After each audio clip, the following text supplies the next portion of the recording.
ᱢᱤᱫ ᱫᱤᱱ ᱦᱤᱞᱳᱜ ᱨᱮᱱᱟᱜ ᱠᱟᱛᱷᱟ ᱢᱤᱫᱴᱮᱱ ᱵᱤᱨ ᱨᱮ ᱢᱤᱫᱴᱮᱱ ᱛᱟᱹᱨᱩᱵ ᱮ ᱛᱟᱦᱮᱸ ᱠᱟᱱᱟ। ᱨᱮᱸᱜᱮᱡ ᱡᱟᱞᱟᱛᱮ ᱜᱚᱴᱟ ᱵᱤᱨ ᱨᱮ ᱫᱟᱬᱟᱱ ᱠᱟᱱ ᱛᱟᱦᱮᱱᱟ। ᱢᱮᱱᱠᱷᱟन ᱚᱠᱟ ᱞᱮᱠᱟ ᱛᱮᱦᱚᱸ ᱩᱱᱤ ᱫᱚ ᱡᱚᱢᱟᱜ ᱫᱚ ᱵᱟᱭ ᱡᱚᱜᱟᱲ ᱫᱟᱲᱮᱭᱟᱜ ᱠᱟᱱ ᱛᱟᱦᱮᱱᱟ। ᱢᱮᱱᱠᱷᱟन ᱱᱚᱝᱠᱟ ᱜᱮ ᱫᱟᱬᱟ ᱫᱟᱬᱟᱛᱮ ᱩᱱᱤ ᱫᱚ ᱟᱹᱰᱤ ᱵᱤᱨ ᱵᱷᱤᱛᱤᱨ ᱨᱮ ᱵᱚᱞᱚᱭᱮᱱᱟ।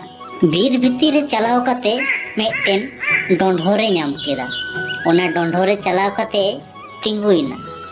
अरे नोडे तो मिट्टन डोंडोर से चेक कना बांखान दो तीन दो नोआ डोंडोर गी जपित अंगाया हुई दाड़ेया नोआ डोंडोरन मालिक हेज दाड़ेया ताले खान दो उनी गे इन लाज पेरे इन जम दाड़ेया सेता खन दाड़ा दाड़ा तोኝ भागावना मेनखान मेंटेन हो जमा बइन जुगाड़ दाड़ेदा जहां गे नोआ डोंडोरन मालिक कने उनी गे हिजुआ उनी गिन जमेया।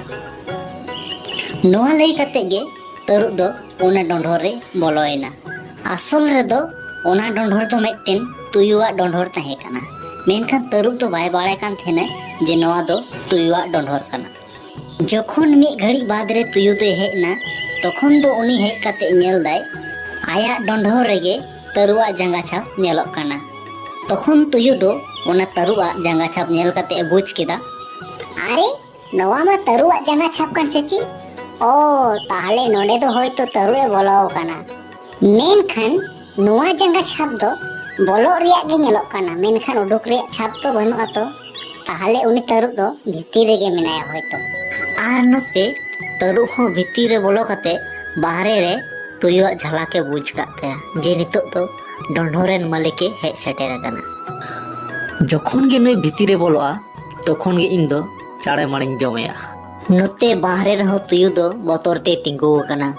तखन तुयु दो हुदिस बाड़ायदा बाहरे रे तिंगु कते पाले तरुब दो भीतिर रे गे मेनाय इन बोलो आर पाले इन जमिन तो नोआ रेना उपाय दो चे होना इन चिकातिन बुझा जे नोआ भीतिर रे तो तरुब मेनाय गया।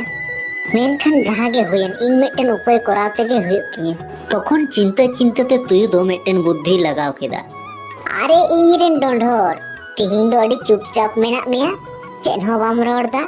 अरे इनी हेज सेटेर काना एटा दिन मा इन जखन गे दुआर रे हिजुआ तखन गे मोह खुड़िया मेनखान तिहिन दो अडीम थीर काना।